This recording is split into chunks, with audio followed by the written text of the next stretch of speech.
Well, the past week has seen some of South Africa's wealthiest citizens step up and make considerable emergency contributions to alleviate the coming potential devastation, certainly the economic devastation, the consequence of a shutdown of the local economy to stop the spread of COVID-19.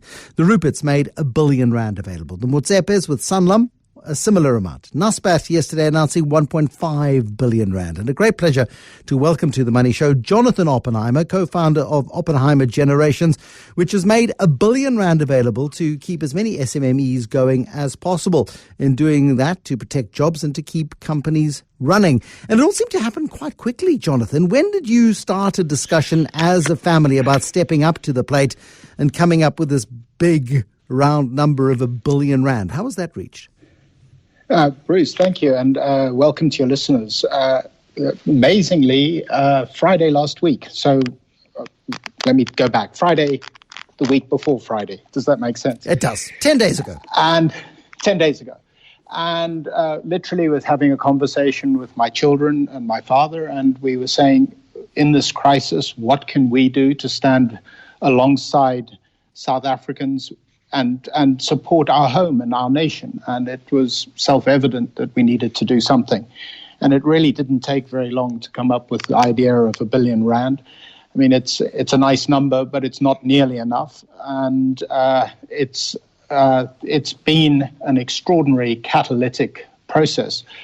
And I've got to say, the last week has been one where I have repeatedly been had the pride of being a South African reaffirmed. It's been amazing. Government support through this entire process, the ability to set up the trust that we've created, the South Africa Future Trust, literally in 3.5 days, to get PBO status for that, so that if it gets additional money from the public and others, that will be in a tax-efficient way, to get the South African Revenue Service and Treasury to agree the payments to employees, which is what this trust is intended to do during this crisis, in a way that is super efficient, so that every rand ends up in their pocket so that they can buy food, has just been amazing. And likewise, I mean, your program sponsored by Absa, First National, Standard Bank and Nedbank have come to the party, you can't believe,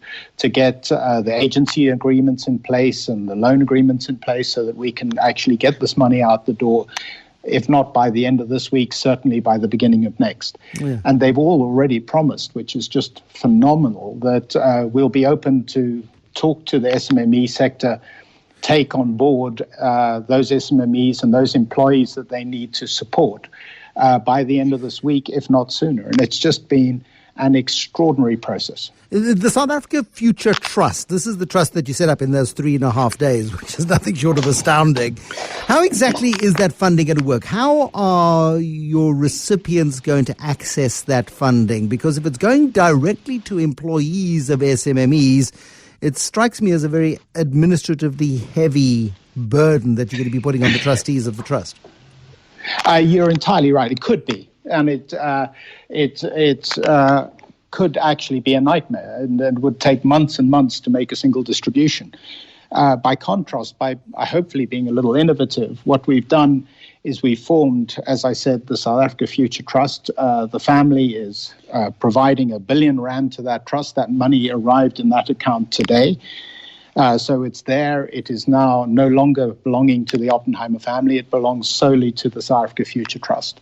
And the South Africa Future Trust has basically, in consultation with the banks and using the fact that the vast majority of SMMEs are banked by the South African banking sector, with their cooperation, has used them to distribute that money. And the way it'll happen is an SMME contacts their bank.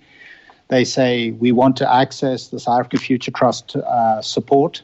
And the bank will say, okay, here is a portal. You fill in your details. You put in your company name, your name, various numbers like your VAT number or your PAYE number.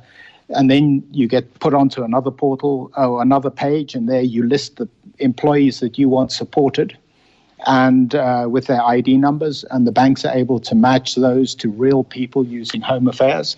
And if the bank account details are there, The payment will go to those people pretty much a day or a day and a half later. There's always the risk of fraud and charlatans, of course. Have you had the time to build in the rigorous checks and balances that are going to be needed? Because unfortunately, there are already people plotting and planning how they can get their filthy hands on some of this. I've been hit by 17 Nigerian scams on the COVID-19 crisis already.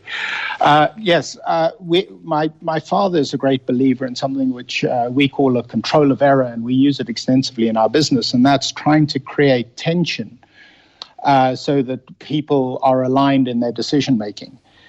So the SMME that applies and puts forward these people's names is taking on a loan. It's an incredibly generous loan. It's for 5 years. It's interest-free, and it's subordinated to any other debt in their business. So it's very concessionary financing.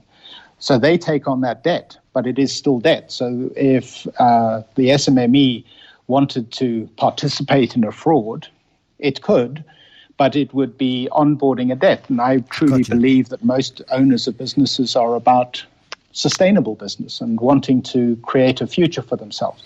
So this is a donation then from the Oppenheimers to the trust. The trust then makes an interest-free loan effectively to the SMME, but instead of giving it to the SMME, because that money could be frittered away, it's going directly to the employees of that SMME for the duration of the crisis, or for a period of time.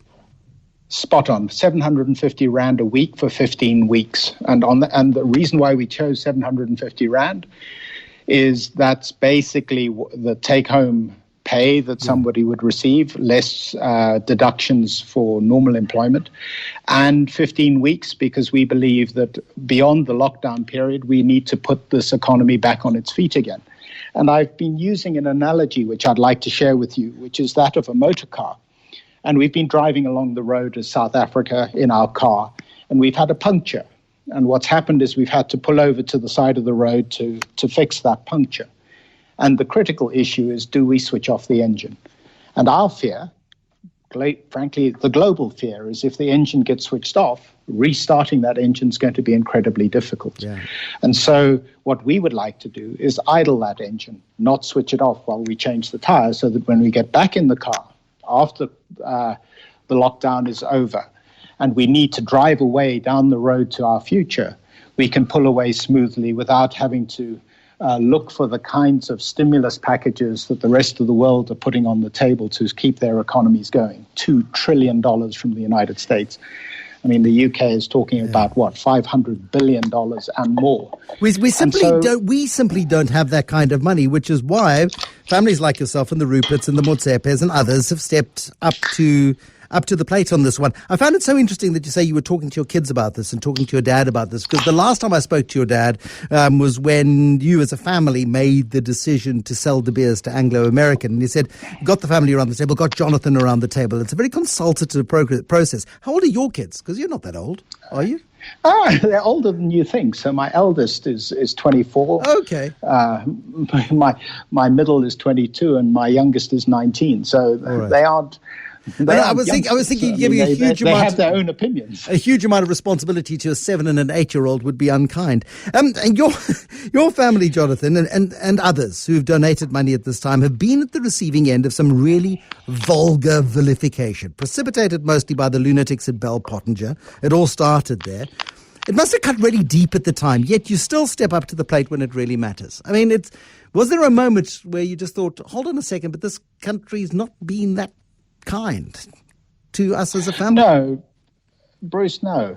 I think history tells its own story, and the facts tend to dominate history. And our belief as a family is that the fingerprints we've left on South Africa when we've stood up in moments of crisis like now will be the fingerprints that are left on history. And I wouldn't like to be judged in the moment. I mean, every individual is entitled to their own opinion. What I want is 10, 15, 30 years from now, somebody to look back and say, those people were on the right side of history. And I'd like to think that we are. Jonathan Oppenheimer, thank you so much for joining us this evening. And that contribution, that R1 billion contribution, described by the Oppenheimers as not nearly enough, and it may not be, certainly not in the longer term, but also suggesting that there is the possibility of further funding into the future if it is required and if there is an opportunity to do so.